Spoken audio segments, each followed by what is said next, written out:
ഈശോ മിശിഹായ്ക്ക് സ്തുതിയായിരിക്കട്ടെ. സ്റ്റെതസ്കോപ്പ് കണ്ടുപിടിച്ചത് പാരീസിലുണ്ടായിരുന്ന റെനെ തെയോഫിൻ എന്ന് പറയുന്നൊരു ഡോക്ടറാണ്. അദ്ദേഹം ഇത് കണ്ടുപിടിച്ചതിന് പിന്നിലൊരു രസകരമായ സംഭവമുണ്ട്.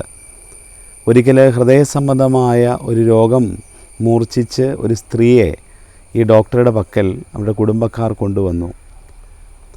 അന്ന് സ്റ്റെതസ്കോപ്പ് ഉപയോഗത്തിലില്ലാത്തൊരു കാലമാണ്. രോഗിയുടെ ഹൃദയത്തോട് ചേർത്ത് ഡോക്ടർ തൻ്റെ ചെവി വെച്ച് അങ്ങനെയാണ് ഈ രോഗിയുടെ ഹൃദയസ്പന്ദനം ഡോക്ടർമാർ അറിഞ്ഞിരുന്നത്. എന്നാൽ ഈ പുരുഷനായ ഈ ഡോക്ടറുടെ കാതുകൾ തൻ്റെ നെഞ്ചോട് ചേർത്ത് വയ്ക്കുവാൻ ഈ രോഗിണിയായ ഈ സ്ത്രീ സമ്മതിച്ചില്ല.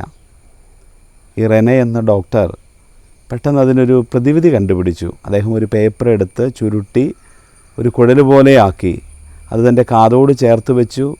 അതിൻ്റെ ഒരറ്റം ഈ സ്ത്രീയുടെ ഹൃദയത്തോടും ചേർത്ത് വെച്ചു. അത്ഭുതമെന്ന് പറയട്ടെ, അദ്ദേഹം ഈ ഹൃദയമിടിപ്പ്, തൻ്റെ രോഗിയുടെ ഹൃദയമിടിപ്പ് വളരെ വ്യക്തമായിട്ട് അദ്ദേഹത്തിന് കേൾക്കാൻ സാധിച്ചു. അത് അദ്ദേഹത്തിന് ഒരു വലിയ ആശയം കൊടുത്തു. സ്റ്റെതസ്കോപ്പ് എന്ന് പറയുന്ന വലിയൊരു കണ്ടുപിടുത്തത്തിൻ്റെ ചിന്ത അദ്ദേഹത്തിന് സമ്മാനിക്കുകയാണ്.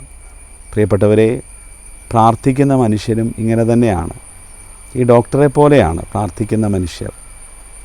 നമ്മുടെ ഹൃദയവും നമ്മുടെ ചിന്തകളും നമ്മുടെ കാതുകളും ഒക്കെ ദൈവത്തിലേക്ക് ചേർത്ത് വയ്ക്കുകയാണ് പ്രാർത്ഥന എന്ന സ്റ്റെതസ്കോപ്പിലൂടെ. അപ്പോൾ കൂടുതൽ കേൾക്കുവാൻ, കൂടുതൽ ഗ്രഹിക്കുവാൻ, കൂടുതൽ മനസ്സിലാക്കുവാൻ നമുക്ക് സാധിക്കും. ഈശോ എല്ലാ ദിവസവും പിതാവിൻ്റെ അടുക്കൽ പ്രഭാതമാകുവോളം മലമുകളിൽ പോയിരുന്ന് പ്രാർത്ഥിച്ചിരുന്നു എന്ന് നമ്മൾ ധ്യാനിക്കുന്നുണ്ട്. അത് പിതാവുമായുള്ള ആ വലിയ സംഭാഷണത്തിന് വേണ്ടിയായിരുന്നു. നമുക്കത് ഓർമ്മിക്കാം. ആമേൻ.